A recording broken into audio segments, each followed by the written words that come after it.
ખબર ન પડતી હોય તો હું કામ કરતા હશો? માણા તો માણા છે ને ભાઈ. ગામના મોઢે ગયણા ન બંધાય એવી કહેવતો આપણા ડોહાઓ કહેતા. ગામના મોઢે ગયણા ન બંધાય, પણ કોરોનાએ તો ગામના મોઢે ગયણા બાંધી દીધા.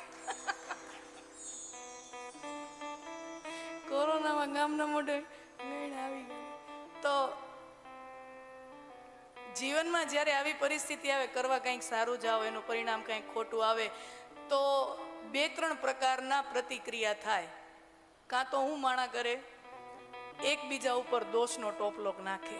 તારા લીધે આમ થયું, તમારા લીધે આમ થયું, તમારા કારણે આમ થયું. ખબર ન પડતી હોય તો ઘરે બેસી જવાય, સમાજના કામ કરવા નીકળ્યા છો. કાં એકબીજા ઉપર દોષારોપણ થાય, અને કાં એવી પરિસ્થિતિમાં, ટેન્શનની પરિસ્થિતિમાં, પ્રેશરની પરિસ્થિતિમાં માણસ વળી કંઈક બીજો, વળી પેનિકમાં બીજો ખોટો નિર્ણય લઈ લે. કાં તો એકબીજા ઉપર દોષ કરે, બ્લેમ ગેમ રમે, અને કાં પેનિક થઈ જાય. અને ત્યારે દેવતાઓના ગુરુ બૃહસ્પતિ બધાય દેવતાઓને કહે છે, એકબીજા ઉપર દોષનો ટોપલો ન નાખો, પેનિક થાવમાં, ગભરાવમાં. કારણ કે જ્યારે વિકટ પરિસ્થિતિ આવે ત્યારે લોકો એકબીજા ઉપર દોષનો ટોપલો નાખે, કે એકબીજાની નિંદા કરે, કે પછી ગભરાટમાં આવી જાય, ડરમાં આવી જાય. એનાથી સમસ્યાનું નિરાકરણ ક્યારેય આવતું નથી. સમસ્યા આવી છે તો સમસ્યાનો ઉકેલ ગોતો. વાંક કાઢે હું થાય, હાલો વાંક જ કાઢે રાખો, વાંક જ કાઢે, કોઈ શું થાય? ઉકેલ આપો. તમે જોજો સમાજની ને મીટિંગો હોય ને, તો 3 કલાકની મીટિંગ હોય ને, મોટા ભાગે મેં તો આવું જોયું છે. 3 કલાકની મીટિંગ હોય અને એમાં 2.5 કલાક સુધી એકબીજાના ઉપર દોષોના ટોપલા ઘડાતા હોય. આમ આ ખોટું થઈ ગયું, ઓમ ખોટું થઈ ગયું. એની પાસે એ મીટિંગમાં બોલવાનું ખાલી એટલું જોઈએ, આ ખોટું થયું, આ ખોટું થયું. એને ખાલી આપણે એમ પૂછો કે આ લ્યો માઇક પકડો, આ ખોટું થયું બરાબર છે, પણ આને સુધારી કેમ શકાય, એનો સુઝાવ આપો. એ ભાઈડા પાસે કાંઈ ન મળે.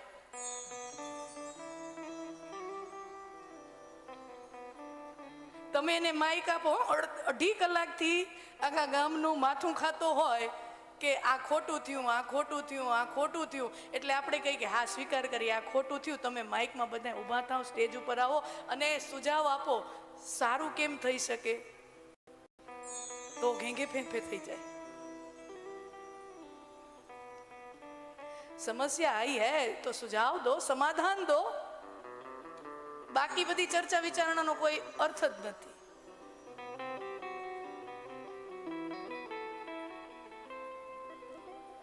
અને ત્યારે બૃહસ્પતિ કહે છે, દેવગુરુ બૃહસ્પતિ કહે છે, હે દેવતાઓ, ગભરાવમાં, એકબીજા ઉપર નિંદા ના કરો, દોષોના ટોપલા ના ઉલાળો, ચિત્તને સ્થિર કરો, મનને શાંત કરો. તમારી અંદર રહેલી માં શક્તિ, તમારી અંદર રહેલી વિદ્યારૂપી શક્તિ, बुद्धि रूपी शक्ति, या देवी सर्वभूतेषु विद्यारूपेण संस्थिता, नमस्तस्यै नमस्तस्यै नमस्तस्यै नमो नमः. या देवी सर्वभूतेषु बुद्धिरूपेण संस्थिता, नमस्तस्यै नमस्तस्यै नमस्तस्यै नमो नमः. મનને થોડીક વાર શાંત કરો તો તમારા અંદર રહેલી બુદ્ધિ અને તમારી અંદર રહેલી વિદ્યા, જે સાક્ષાતમાં જગદંબાનું જ સ્વરૂપ છે, તમારા મનને શાંત કરશો તો આગળ વધવાનું માર્ગદર્શન તમને તમારી બુદ્ધિ અને તમને તમારી વિદ્યા, એટલે તમારી અંદર રહેલી માં ભગવતી જ તમને માર્ગદર્શન આપશે. તમારી અંદર રહેલી માં ભગવતી જ તમારું માર્ગદર્શન આપશે. બુદ્ધિ અને વિદ્યા એમાં ભગવતીનું સ્વરૂપ છે.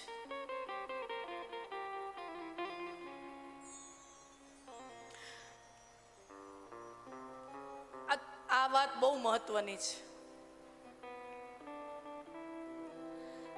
જીવનમાં 2 પ્રકારની સમસ્યા હોય. અત્યારે આ દેવતાઓની સન્મુખ સમસ્યા આવી છે. વિષ્ણુ ભગવાનનું મસ્તક કપાઈ ગયું છે, આ સમસ્યા આવી છે. મારા ને તમારા, આપણા બધાના જીવનમાં 2 પ્રકારની સમસ્યા આવે.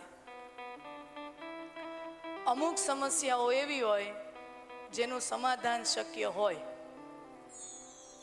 સમજો, બે પ્રકારની સમસ્યા હોય. અમુક સમસ્યા એવી હોય જેનું સમાધાન શક્ય છે, જેનું સોલ્યુશન શક્ય છે, અને અમુક પ્રકારની સમસ્યાઓ એવું હોય તમે ગમે એટલું કરો ને એ એમ જ રહેવાનું હોય. આ બે પ્રકારની સમસ્યાઓ હોય. એટલે આપણે પ્રાર્થના કરવી ને ભગવાન પાસે તો એટલી પ્રાર્થના કરવી, આ બે સમસ્યાઓ છે તો grant me the serenity to accept the things that I cannot change. હે ઈશ્વર, હે માં ભગવતી, જે સમસ્યાનો હું સમાધાન ન કરી શકું ને એનો સ્વીકાર કરવાની શક્તિ મને આપજે. જે સ્થિતિને હું બદલી ન શકું એનો સ્વીકાર કરવાની તાકાત મને આપજે. And grant me the courage to change the things that I can change. અને જે સમસ્યાને હું મારા પુરુષાર્થ વડે બદલી શકું એને બદલવાનો સાહસ મારી અંદર ભરજે. હા, જે નથી બદલી શકતા એનો સ્વીકાર, અને જે બદલી શકીએ છીએ એને બદલવાનો સાહસ. હે માં ભગવતી, આ બે સ્વીકાર અને સાહસ આ બંને અમારી અંદર ભરજે. And the wisdom to know the difference. And the wisdom to know the difference. અને આ બે વચ્ચેનો ભેદ પારખી શકું એટલી સામાન્ય બુદ્ધિ મને આપજે. આહા, ક્યાં અદ્ભુત વાત.